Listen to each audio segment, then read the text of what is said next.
Merhabalar, hepiniz hoş geldiniz. Bugün D&R olarak çok önemli bir konuğu ağırlıyoruz burada. Sizlerle beraber çok güzel bir söyleşiye imza atacağız. Öncelikle tabii kendisini Türkiye'de ve özellikle D&R'da görmek bizim için çok büyük bir gurur. D&R olarak çok gururluyuz böyle bir ismi ağırladığımız için. Ben sözü daha fazla uzatmıyorum.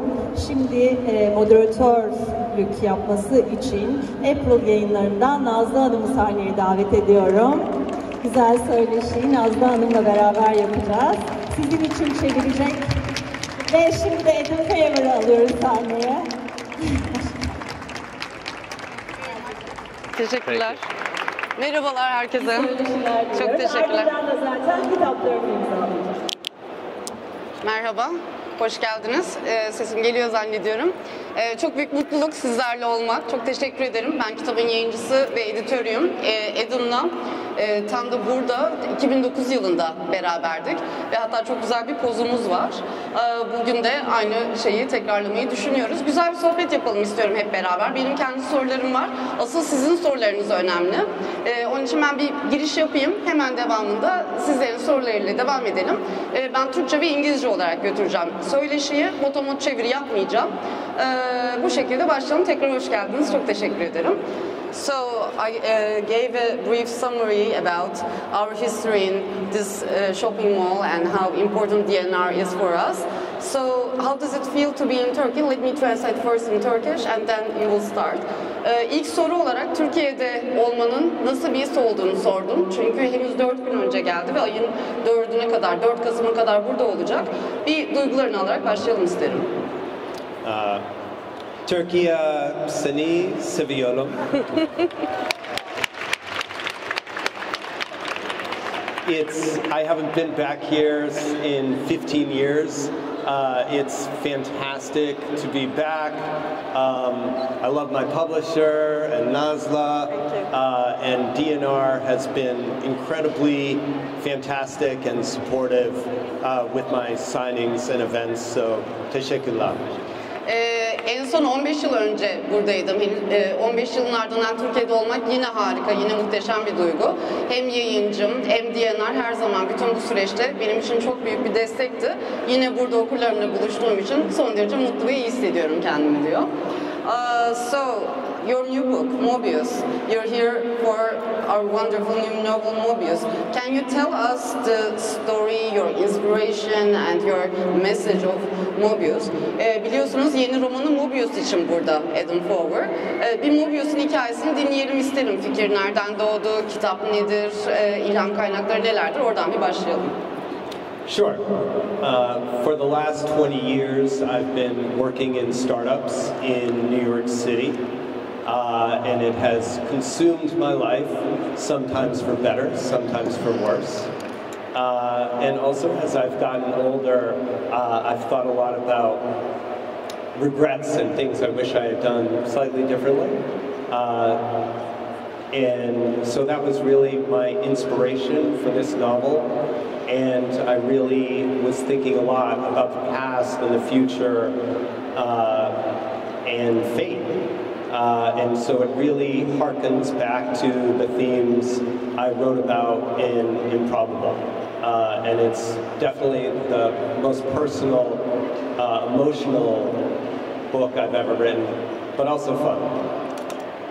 Thank you. 20 yıl boyunca, hatta 20 yıldan daha fazla biliyorsunuz Adam Fawer startup dünyasının içerisindeydi. Mobius'un kalbinde, odağında olan tema da aslında startup dünyası, girişimcilik dünyası. Ve tüm bu dünyada kaldığı yıllar boyunca birçok umut duyduğu, mutlu olduğu ama aynı zamanda büyük hayal kırıklıklarına da uğradığı anlar oldu. İşte bunların tümünün toplamı aslında Mobius romanının içinde. En otobiyografik ve aslında otokurgusal romanı diyebiliriz Mobius için. Kendi hayatıyla ilgili çok önemli ipuçları var. Geçmiş, gelecek ve kader kavramlarını zamanda yolculuk temasıyla tartıştığı bir romanla karşı karşıyayız. Bir de pek çok söyleşide de söylediğini şimdi de tekrarladı. Eğer olasılıksızı beğendiyseniz, onun kader anlayışını, orada anlatılan temaları beğendiyseniz, evet Mobius tam da onunla eşdeğer ve belki onu da geçiyor.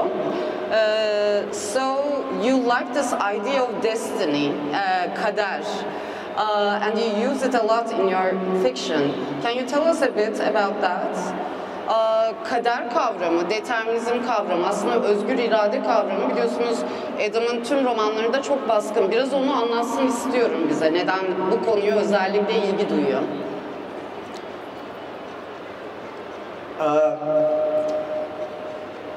Yeah, I think I'm always thinking about decisions and little decisions that can have huge effects on your life, and big decisions that sometimes don't work out the way you think they will. And again, as I get older, I'm always wondering how much of my life turned out the way I planned versus how much of my life turned out the way the universe planned. And I think there's sort of a constant struggle, almost a back and forth between those two forces. And it's something I'm a little obsessed with. Küçük kararların büyük sonuçlar yarattığı, büyük kararların da aslında en nihayette hiçbir şeye varmadığı bir dünyada yaşıyoruz. Hepimizin hayatında da böyle pek çok örnek var diye düşünüyorum. Adam da bunu çok uzun zamandır, uzun yıllardır, hatta çocukluğundan itibaren düşünmüş bir kişi. Bunun için de romanlarında hatta bu temayı yedirmeyi, bu temayı kullanmayı çok seviyor. Yaşı ilerledikçe de evrenin planladıkları şeylerle bizim kendi hayatımızda planladığımız şeylerin ne noktaya kadar çakıştığı, ne noktada birbirinden ayrıldığını düşünüyor. Bunun için tüm metinlerinde benzer temalar var. So I would like to ask you, how does feedback from your readers influence your writing process? Okurlarının yorumları, okurlarının dönüşleri, onun romancılığını, yazarlığını nasıl etkiliyor? Ben kendi adıma çok merak ediyorum. Onu sormak istedim. The feedback from my readers, when I think about process, I think about the mechanics of me writing, where I'll write every day for 2 to 4 hours, and I always write forward, and I don't edit, and I never look back until I finish. Do you want to translate that part and then? Yeah, and go on with the influence of readers. Mm-hmm. But as far as that, so readers don't influence me on my process, but feedback from readers greatly influences me in my desire to write and my drive to write. And I meant what I said at the beginning about how much I love Turkey. Because I really think without the support of all my Turkish readers that I hear from LinkedIn or Instagram or emails, I would have given up writing. And so Turkey saved me. Thank you. Günde 2 saat ile 4 saat arasında yazıyor artık Adam. Daha önceleri daha sınırlı vakti oluyordu ama artık tam zamanlı yazarlık yapıyor. Ve tabii bütün bu yazma süreci bir yazar için çok da kolay bir şey değil, tahmin edeceğiniz üzere. Yazma hevesini ve şevkini de okurlardan gelen yorumlarla besliyor. LinkedIn'den, Twitter'dan, Instagram'dan gelen özellikle Türkiye'deki okurlarının yorumları onun yazma hevesini ve şevkini fazlasıyla besliyor. Bu bence güzel haber. Hepimiz daha çok mesajlar atabiliriz Adam'a. Daha fazla kitap istiyorsak. Thank you very much. I told them that we should be sending more messages so that he writes more quick, you know. Please. So your books are translated into many languages, and in Turkey especially, it earned great success. Why? Why? I just want to ask why you're so popular in Turkey, in your opinion. Biliyorsunuz kitapları 18'den fazla dile çevrildi Adam Fawer'ın ama tüm ülkeler arasında özellikle çok başarılı olduğu, böylesine bir kitle sahibi olduğu 3 ülke arasında Türkiye 1. sırada. Bunu kendisi neye bağlıyor? Bunu merak ediyorum, bunu sormak istedim. It's a great question and something I've thought of a tremendous amount. I used to think sometimes just that it was luck, that I was translated in 20 languages, and so every time you're translated, you roll the dice, and maybe you do well, and maybe you don't, and I happened to get lucky in Turkey. That's one theory. Another theory that I very much believe in is you need a publisher that really gets behind you and that has great faith in you and pushes.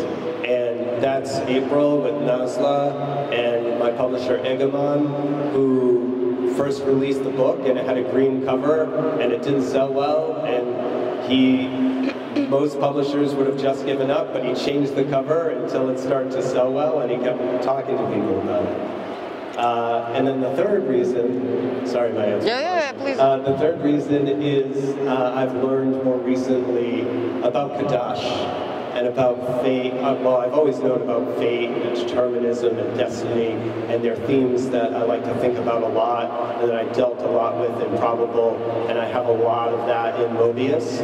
And I've just recently learned that philosophically it's something that the Turkish people think a lot about, and I think that's why, especially my first book, and now hopefully Mobius, my new book, will resonate so much with Turkish people.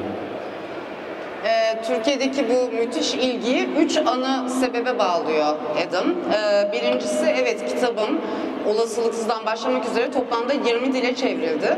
Bu bir elmadan 20 ısırık almak anlamına geliyor aslında. Ve Türkiye kısmı en lezzetli ve en güzel ısırıktı. Bunu böyle yorumluyorum diyor. İkinci olarak yayıncı faktörü. Bir yayıncının kitaplarınıza size inanması son derece önemli.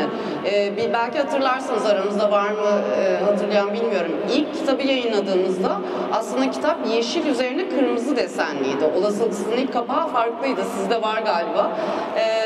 Ve kitap çok da aslında iyi başlamadı. Çok da hızlı başlamadı. Ve yayın yönetmenimiz, kitabı da bulan Kemal Egemen İpek, kitaptan vazgeçmeyip evet bu kapak tasarımını bir de beyaz üzerine siyah olarak deneyeceğim dedi. Ve kitap bir anda kulaktan kulağa, elden ele, dilden dile yayıldı ve şu an 1 milyonuncu kopyasını zannediyorum basmış durumdayız.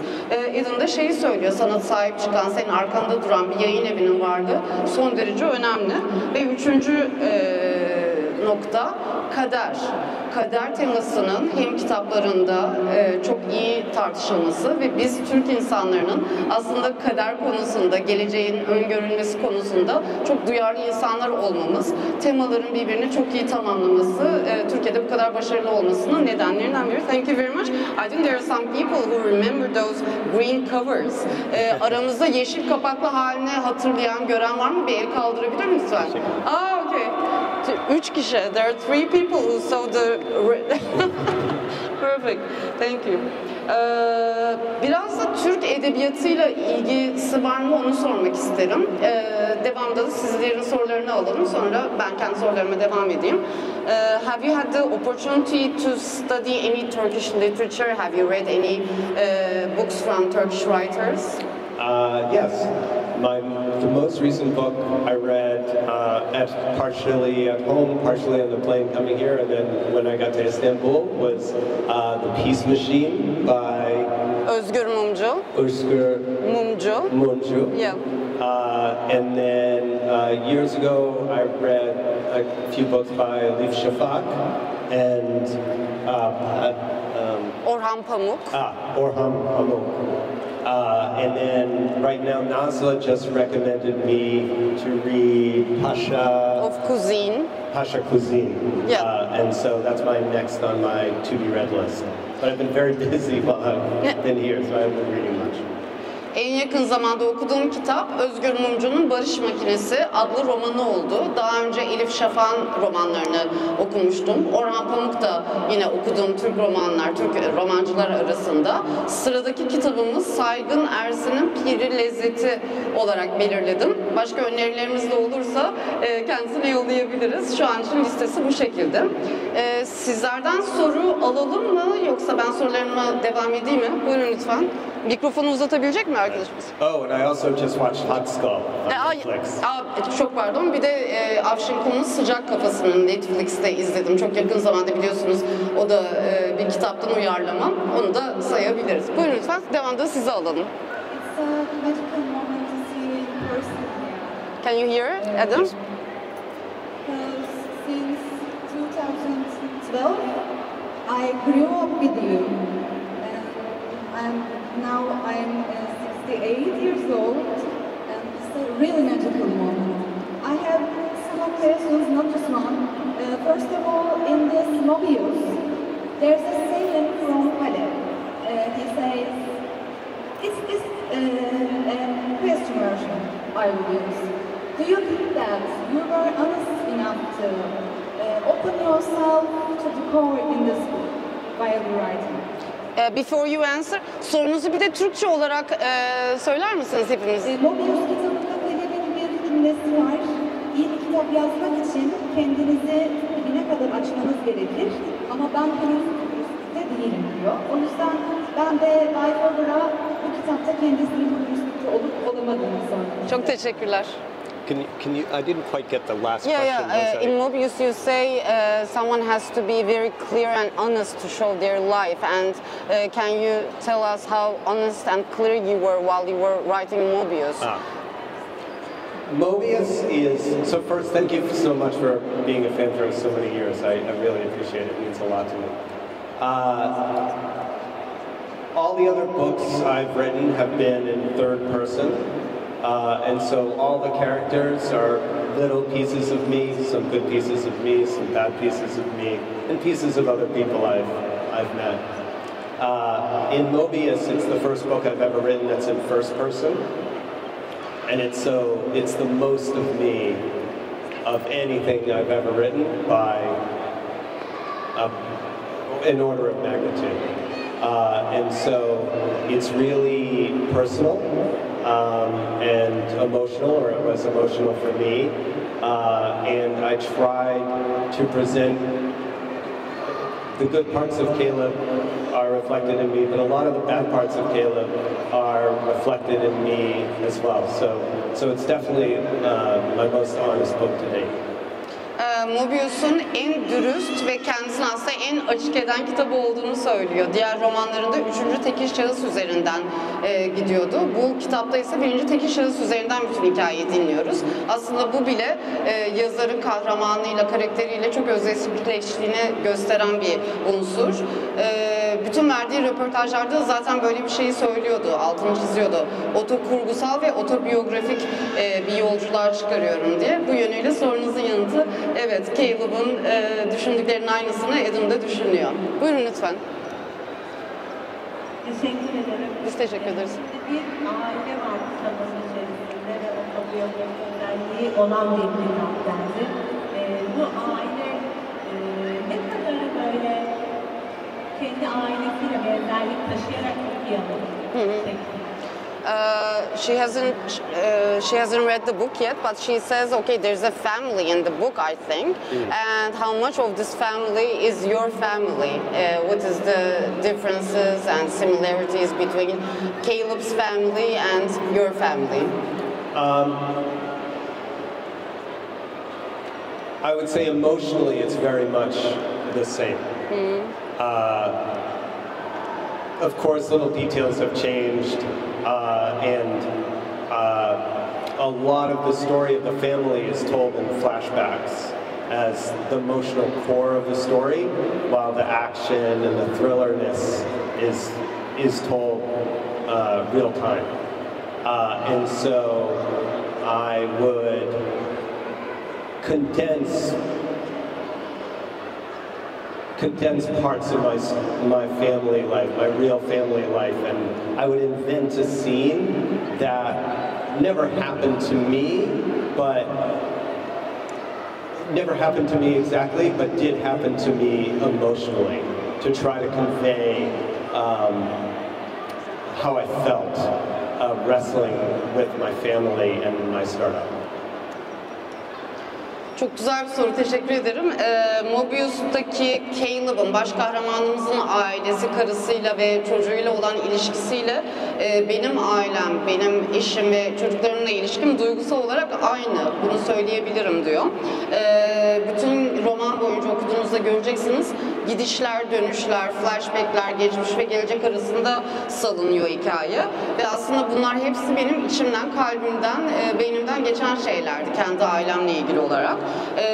Anlattığım bazı şeyler benim başıma gelmedi ama eğer başıma gelseydi nasıl hissedeceksem öyle hissettiğim çok fazla an oldu şekilde yanıt veriyor. Çok teşekkürler. Buyurun lütfen.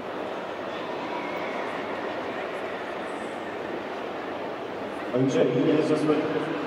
Çok seviniriz. First of all, hi, Mr. Fawer. It's really nice to meet you. Teşekkürler. Two questions. I grew up in Turkey. I'm 16 now, but I started to read books when I was 12, and my whole interests are based on your books, actually. Probability, synesthesia, faith, as you said. My first question is probability and your last Mobius is based on your professions, usually startups and faith. But how did you get involved in synesthesia for the book? Let him translate to Turkish and then you will answer. İlk kitabınız ve son kitabınız hani benzer konular üzerine genel olarak ve kendi ilgi alanlarınızla alakalı ve çalıştığınız yerlerle alakalı. Ama işte empati kitabı, sinesteziyle tamamen bambaşka konularla alakalı. Bunu hani nasıl sinesteziyle ilgi duydunuz? First, thank you very much for reading me for so long. With synesthesia, or let me back up, I would say with all of my novels, I do something fantastical and that enters into the realm of science fiction, but in order to get there, I like to ground it, the fantastical idea, in something that's real in our universe, to make it seem more possible, to kind of bridge the gap. And so I just do a crazy amount of reading, and I'm not a scientist, but I like to read about science and listen to podcasts about science and things like that.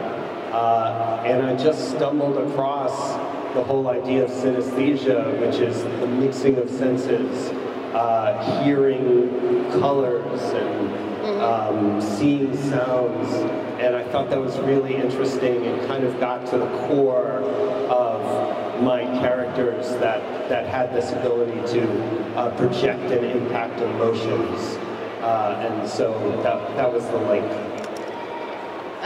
Teşekkür ederim. Bilim kurguya ulaşmak için, bilim kurgu metinleri yazmak için her zaman gerçek olan bir tema, gerçek olan bir tutunma noktası bulmayı önemsiyorum. Bunun için fazlasıyla da bilim okuyorum. Bilimsel metinleri okumayı seviyorum diyor. Ve empatide sizin bahsettiğiniz ikinci kitapta hemen olasılıksız sonrası yayınladığımız sinestezi kavramını bu şekilde buldum diyor. Bilmeyenler için bir hatırlatma. Sinestezi duyuların birbirine karışması demek. Sesleri görebildiğiniz bir dünyayı düşünün. Ya da renklere dokunabildiğiniz bir dünya. Sinestezi bunun karşılığı bir hastalık ama dahilerin hastalığı olarak biliniyor. Empatide sinestezi kullanmamın nedeni de aslında bilime iyi çalışmam ve bilim kurgunun bu araştırmaların üzerine koymamdı diyor. Teşekkürler. Can I ask my second question? Ne yapılıyor? You always mention songs that you put in your books, but you didn't mention one in the first part of Empathy. I don't know if you remember, but when Laszlo waiting for Darya, Washington, in the first scene, you said there is a melancholic, sad Kate Bush song in the background. You know which song? Do you remember which song? That's please translate. Çok spesifik bir soru ama güzel, buyurun. İkinci kitapta yine ilk sahnede normalde yazarımız şarkıların isimlerini direkt yazıyor kitaplara. Ama Empathy'nin ilk bölümünde değil, şarkıyı sadece üzümlü bir Kate Bush şarkısı olarak geçiyor. Onun hangi şarkı olduğunu sonra bilmiyorum, hatırlamıyorum. Do you remember the song name? It was probably Wuthering Heights. It could have been Running Up That Hill, but probably Wuthering Heights because that's more melancholic. Thank you. Teşekkür ederiz. Teşekkürler. Başka sorunuz var mıdır? Buyurun. Söz almamış birine soru da size verelim, olur mu?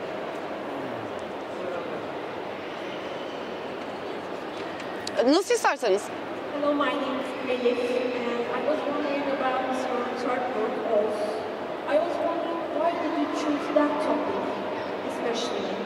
Because this is more fantastic than the others, like more dimensional, more fantastic creatures also. And I was wondering, what did you make that you chose Oz Türkçe olarak da söyler misiniz? Oz hikayesinin konusu neden Oz olarak seçtiniz? Üçüncü romanım. Biraz daha fantastik bir konuda gidiyor. Hani evrensel değil de dimension'ın Türkçesi şu anda ama hani daha fantastik şeyler içeriyor, yaratıklar vesaire içeriyor. Neden önce fantastik bunlarsa Oz seçiminiz oldu? Great question. So I wrote Improbable and Empathy back to back. Improbable I wrote before my first son was born, and Empathy I wrote after he was born and when my wife was pregnant with my second son. And then really after it came out, I went back to work in startups because I couldn't afford to be a novelist. Because I wasn't making enough money doing it, and I needed to support my family. And then I returned to writing years later, and I had been reading all these books to my two sons that were more fantasy-oriented, and I've always enjoyed young adult fiction, I've always enjoyed fantasy, and I thought I really wanted to try to write something that they could read and enjoy. And so that's why, and I love The Wizard of Oz. Like, it's just one of my all-time favorite movies. And so that's why I did that project.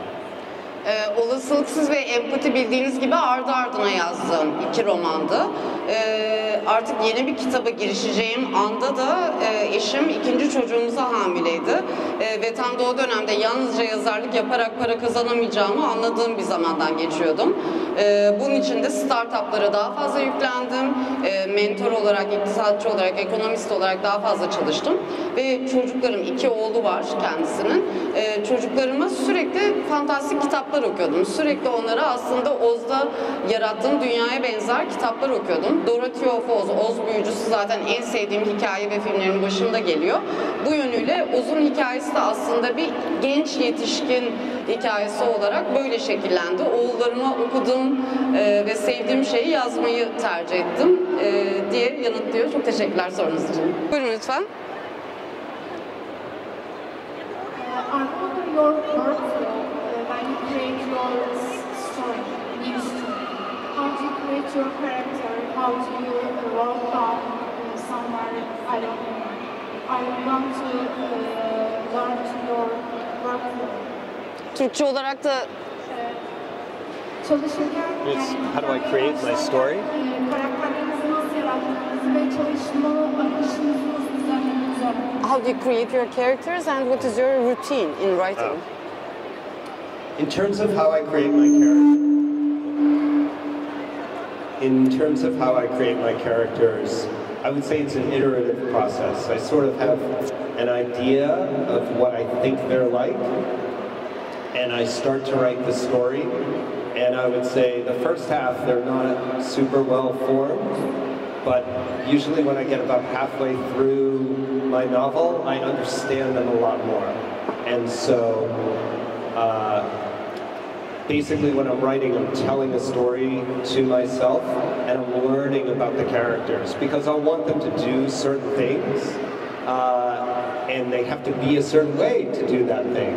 And then about halfway through, I understand like better their motivations. And then when I go back and edit, and I never edit anything until I finish one draft of the whole book. And so when I go back and edit, I use what I've learned about the characters in the writing process to really fix the beginning. Because typically the first half of my book needs a lot more editing than the second half of my book where I understood my characters. Karakterlerini yaratması, yazması ile ilgili görüşü şöyle, karakterinle ilgili en baştan bir fikrim zaten oluyor. İyi veya kötü ve ilk taslakta çok da detaylara girmiyorum. Yazdıkça karakterlerin detayları daha da şekilleniyor, daha da katmanlanıyor. Ve yazdıkça aslında karakterlerimin kişiliği de inceliyor. En sonunda da karakterlerim ilk taslağın sonunda ortaya çıkmış oluyor. Sonra da karakterlerimin nasıl insanlar olduğunu anlayabildiğim için en başa dönüyorum ve hikayenin kendisini inceltiyorum şeklinde yanıt veriyor. Sizin bir de şey kısmı vardı sorunuzun. Günlük yazma rutini dediniz değil mi? And your routine in daily writing, how many hours, how do you write? Well, I have a little dog named Loki. I take him on a lot of walks during the day and very long walks in the park on the weekend. And so when I'm walking my dog, I try to listen to music and just think about my characters, the situation, or like any problems I'm dealing with. And then usually in the afternoon I sit down and I try to write with the internet and my phone. It's so hard. Yeah. So I try to write in 4 30-minute blocks. And so I just write for 30 minutes. I don't check my email. I don't look at my phone. I don't do anything. And then at the end of the 30 minutes, I take a break and I usually play chess on my phone to refresh and to relax. And then I go back and I do another 30-minute block, and I sort of do that 4 times. And that, and that's my process for writing new things.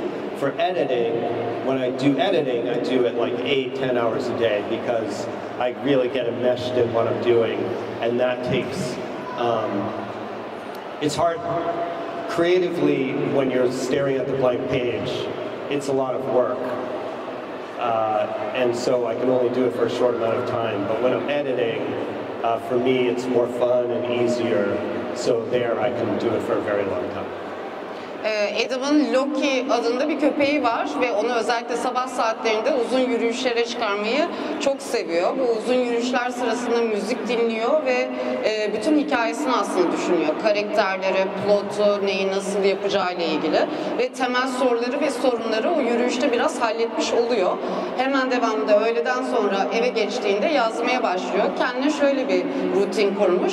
30 dakika boyunca yazıyorum, internet yok, sosyal medya yok, mesaj yok, telefon yok.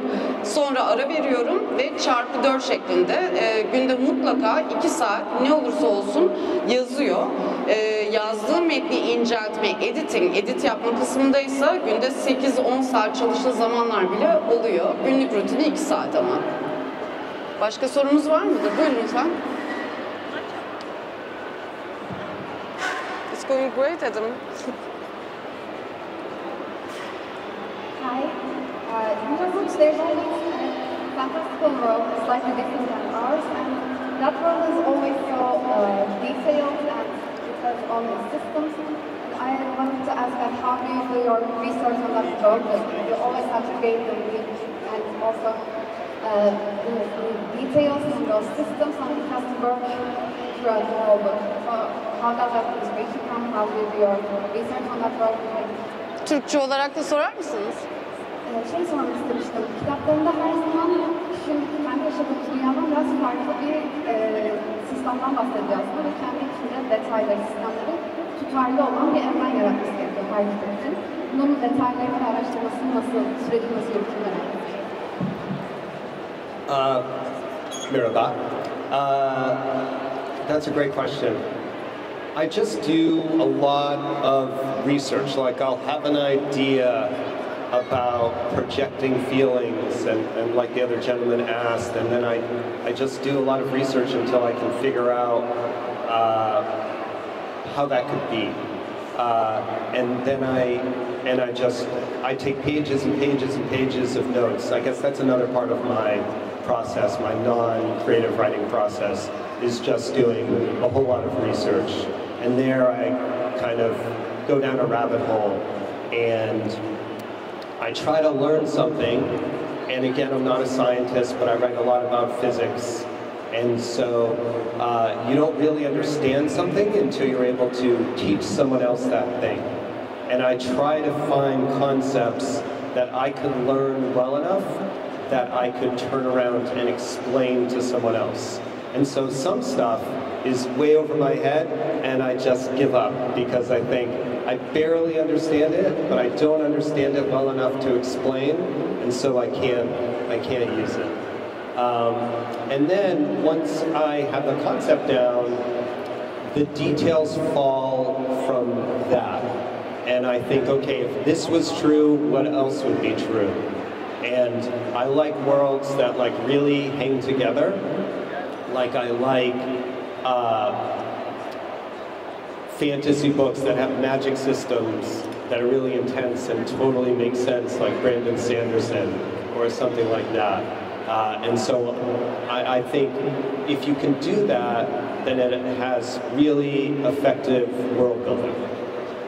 And then you can lose yourself in the story. Harika bir soru, teşekkür ediyor. En başta bir fikrim var. Mutlaka o fikri doğuruyor ve belirliyorum. Hemen devamında araştırmanın kendisi geliyor. Ve yaratıcı yazarlığın o temel kuralına çok inanıyorum diyor. Sayfalarca notlar alıyorum. Sayfalarca kullanacak veya kullanmayacağım olmasının önemi yok. Bir bilim insanı değilim. Ama bir şeyi kendim anlamaz ve inanmazsam onu okura da aktaramam ve okuru da inandıramam. Buna inanıyorum. Bunun için konuyu çok iyi araştırıp çok iyi okuyup içselleştirmeyi önemsiyorum diyor. Kendi içinde tutarlı olmak, metnin kendi içinde tutarlı olmasının da biricik yolu olarak bunu görüyor. Fantastik edebiyattan hatırlarsınız işte bir takım büyüler vardır, bir olmayan evrenler vardır. Ama kendi içinde öylesine bir sistemi vardır ki okur ona inanır. Adam da aynı şeyi söylüyor. Kendi sisteminizi yaratabilmeniz için her neyi anlatıyorsanız onu en başta sizin çok iyi anlayıp içselleştirmiş olmanız gerekiyor diyor. Başka sorunuz? Buyurun lütfen. İsterseniz son soruları da alıp imzaya geçelim. Ne dersiniz? This will be the... I was reading your biography, there's a name Stephanie, and I think she's obviously your friends, and you both are writing.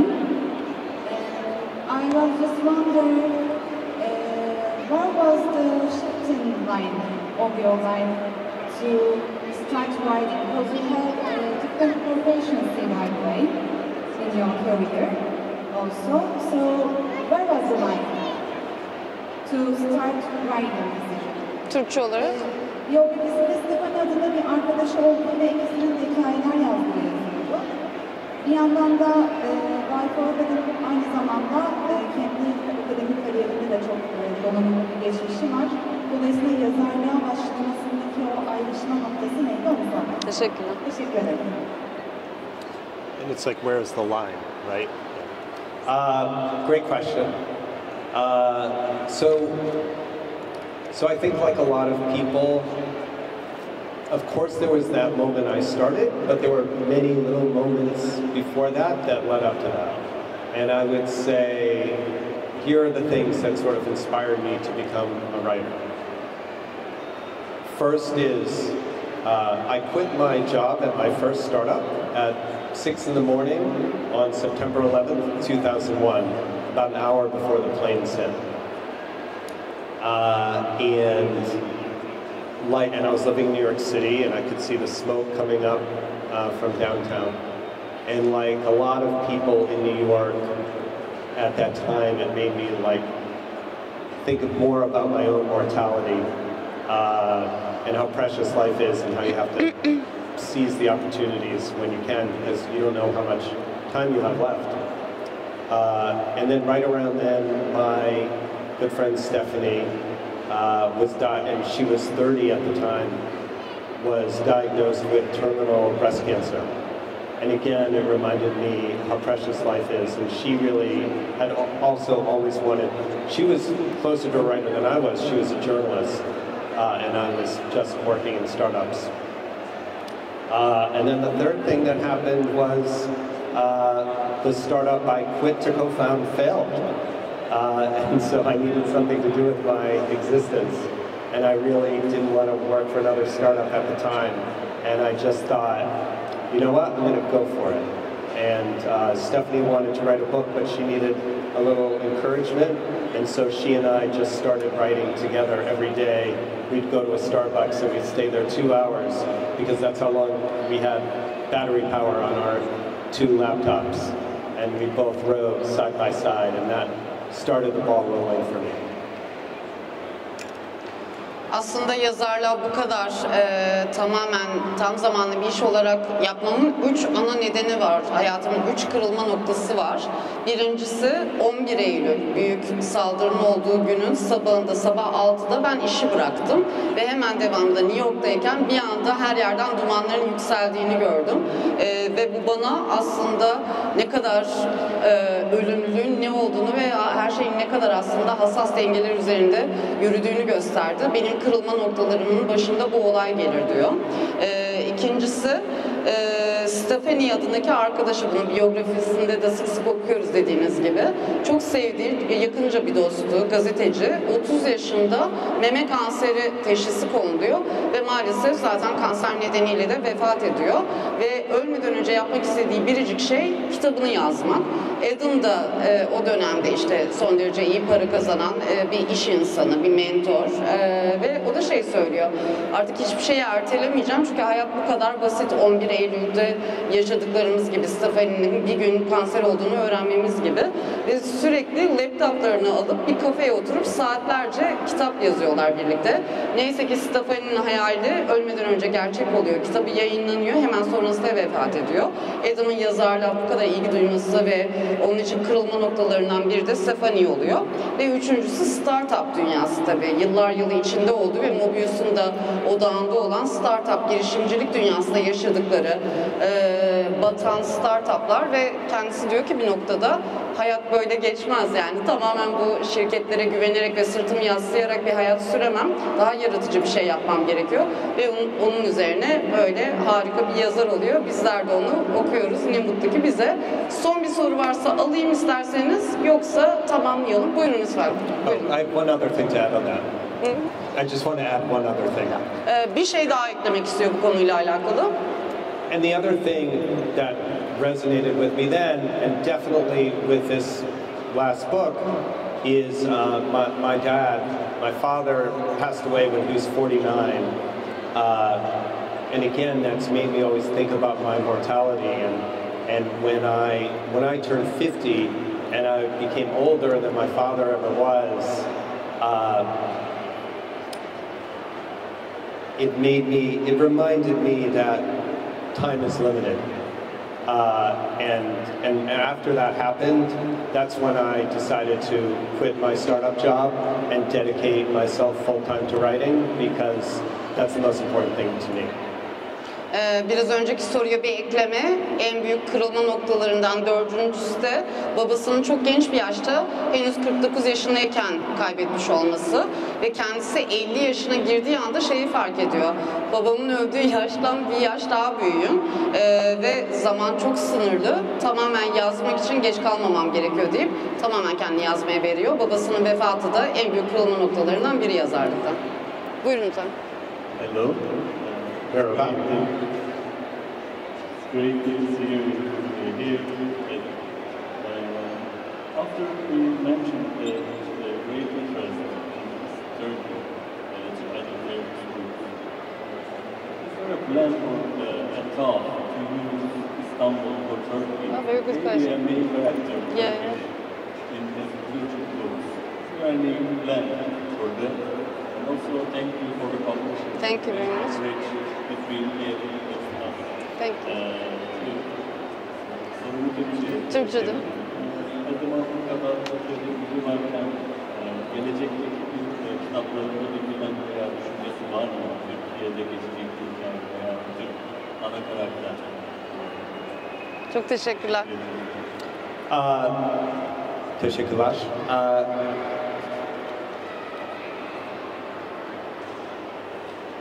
Most of my novels take place in New York City because I've been living in New York City for over 30 years, and I know the city really well. I have thought a lot about, having some part of some book take place in Istanbul. The problem is I haven't spent so much time in Istanbul. My last trip to Turkey was just 9 days, and we went to multiple cities. This time, thanks to my publisher April, it's 20 days, so I'm getting to spend more time. And now that my kids have grown and left the house, I have a little bit more freedom.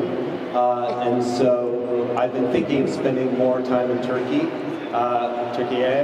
which I would need to do to learn enough to write about Istanbul, because I wouldn't want to write about it and get it wrong. And please mention the character you're going to use in your next novel. Oh, and also I do have a character in my new novel who's Turkish, and I'm still like just describing the outline of that character in my head. But I wanted to do a Turkish American before I do Turkish citizen. Çok teşekkürler güzel soru için. Kitaplarımda New York'u fon olarak kullanmayı çok seviyorum. Çünkü orada doğdum, orada büyüdüm ve her köşesini, her bucağını, her sokağını çok iyi biliyorum. Bir yazar olarak herhangi bir mekanı romanımda kullanacaksam oraya çok hakim olmam gerektiğini düşünüyorum. Türkiye'ye en son 2009 yılında geldim ve 9 gün kaldım. Bu seferki gelişim ayın 4'üne kadar, 4 Kasım'a kadar, yani 20 günlük bir zamanı kapsıyor. Türkiye'ye daha fazla gelip daha iyi öğrendiğim, hissettiğim anda elbette romanlarımda Türkiye'yi de İstanbul'da kullanmayı çok isterim. Bir müjde, bir sonraki kitabı, yani Mobius'tan sonra yazmakta olduğu kitabında bir Türk karakter olacak.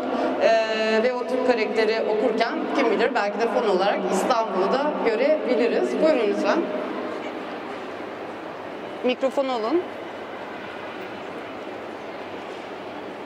Ben uzun zamandır okuyorum yazarımızı ve oğlum da şimdiden seviyor kendisini. O gelecekten bir okuru aslında ve yazarımızın gelecekteki okurlara mesajı ne olur? Aa, ne güzel.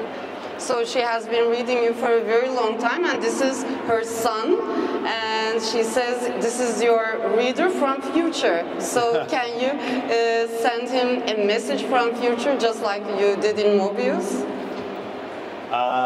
Well, you just asked the question in the past, and so now this is the future relative to that question.